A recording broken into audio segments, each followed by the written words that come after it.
সকালে উঠে দেখি এত পরিমাণে আজকে কুয়াশা পড়েছে, একদম চারিদিকটা অন্ধকার হয়ে আছে। দেখো রাস্তাটা পর্যন্ত দেখা যাচ্ছে না, এত পরিমাণে কুয়াশা পড়েছে। তো এখন বাজে সকাল 6:30। তো 6:30টার দিকে কিন্তু প্রতিদিনে প্রচণ্ড পরিমাণে রোদ্র। Good morning everyone, welcome back to our new video. কেমন আছো তোমরা সবাই? আশা করি সবাই ভালো আছো, সুস্থ আছো। তো তোমাদের আশীর্বাদ ও ভালোবাসায় আমরাও ভালো আছি। তো চলে আসলাম আবারও একটি নতুন ভিডিও নিয়ে। ভিডিওটা প্রথম থেকে শেষ পর্যন্ত দেখতে থাকো, আশা করি তোমাদের ভালো লাগবে। আর আমার ভিডিওটি যদি তোমাদের ভালো লেগে থাকে তো একটা লাইক করে পাশে থেকো। আর আমার চ্যানেলে যদি নতুন হয়ে থাকো তো চ্যানেলটিকে সাবস্ক্রাইব করে দিও। তো দেখো সকালে উঠেছি, বাড়ি কিন্তু এখনও কেউ উঠেনি। তো এদিকে গরু ছাগল সব বের করে ওদেরকে খড় দিয়ে তারপরে এদিকে কিন্তু উঠানটা ঝাড়ু দিয়ে নিচ্ছি। তো দুই ছেলেকে স্কুলে নিয়ে যাওয়ার জন্য এত সকালে উঠলাম। তো দেখি বড় ছেলের এখন জ্বর এসেছে, কাশছে। তো ভাবলাম না, আজকে আর ওকে স্কুলে নিয়ে যাব না, প্রচণ্ড পরিমাণে ঠান্ডাও পড়ে গেছে।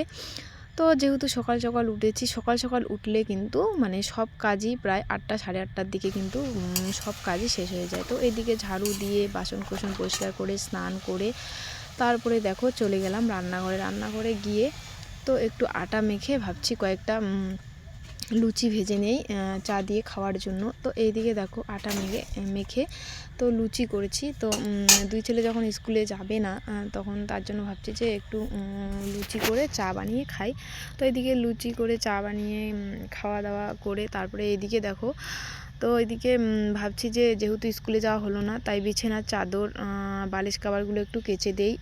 সকালে যেহেতু কুয়াশা পড়েছে তো এখন কিন্তু আবার রৌদ্র উঠেছে। তো তার জন্য ভাবলাম না, এদিকে তো বিছানার চাদর আর বালিশ কাভারগুলো বের করে নিচ্ছি, এগুলোকে ভিজিয়ে রাখবো। ভিজিয়ে রেখে তারপরে কেচে দেব।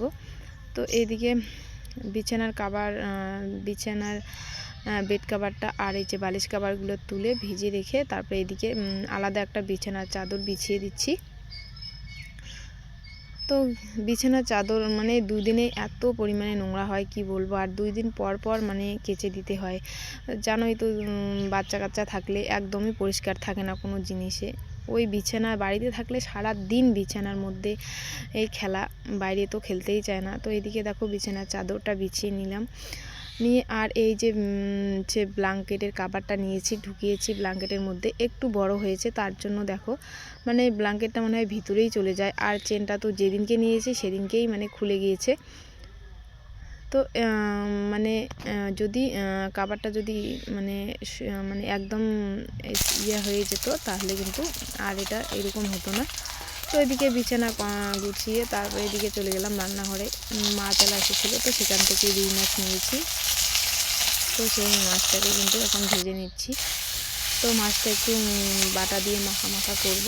আর লাপা শাক আছে, লাপা শাকের ঝোল আজকে রান্না করব। এই ঠান্ডায় কিন্তু লাপা শাকের ঝোল আর গরম গরম আলু ভাজা বা আলু সেদ্ধ যেটাই করো না কিন্তু খাওয়াটা কিন্তু দারুণ হয়। তো এইদিকে দেখো, তো দুই ছেলে তো খাবে না, খাওয়াবো না লাপা শাক, বড় ছেলের সর্দি কাশি, ছোট ছেলেরও সর্দি। তো এদিকে মাছটা ভেজে নিয়ে এদিকে দেখো লাপা শাকটা কিন্তু খুব সুন্দর। তো এইদিকে দেখো লাপা শাকটা একটু রসুন আর কাঁচা লঙ্কা দিয়ে দিয়েছি, দিয়ে লাপা শাকটা কিন্তু দিয়ে দেবো।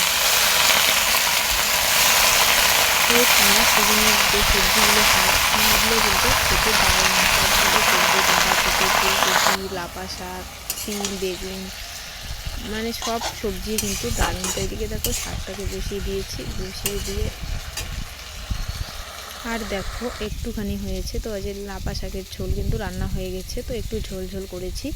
আর মাছটা কিন্তু ঝোল করবো না, একটু মাখাই করব। তার জন্য রসুন, জিরে, পেঁয়াজ, কাঁচা লঙ্কা সব কিছু বাটা করে নিয়ে একটু মশলাটাকে কষিয়ে নিচ্ছি। কষিয়ে নিয়ে জল দিয়ে তারপরে মাছটা দিয়ে দিলাম। দেখো মাছটা দিয়ে তারপরে একটু ধনেপাতা দিয়ে দিয়েছি।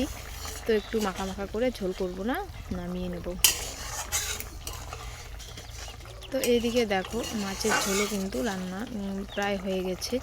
তো এই যে দেখো মাছের ঝোলে কাঁচা লঙ্কা দিয়েছি, কালারটা তার জন্য এরকম এসেছে।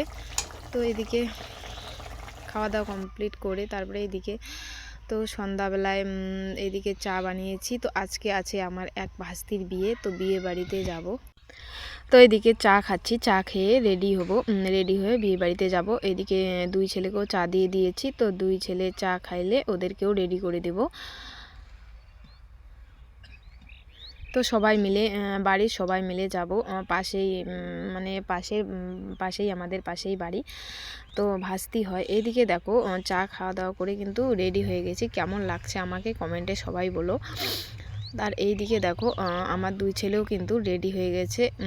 এই যে গিফট নিয়ে বাইরে দাঁড়িয়ে আছে। ওর ঠাম্মি এখনও রেডি হয়নি, তো ওর ঠাম্মি রেডি হলে বেরিয়ে পড়বো। তো চলে আসলাম বিয়ে বাড়িতে। এই যে হচ্ছে বিয়ের কনের লুক, কেমন লাগছে তোমাদের কমেন্টে জানিও। আর এইদিকে দেখো আমার দুই ছেলে ফুচকা খাওয়ার জন্য একদম রেডি, ফুচকা খাবে। তো আজকের ভিডিওটা এই পর্যন্তই। ততক্ষণে সবাই ভালো থেকো, সুস্থ থেকো।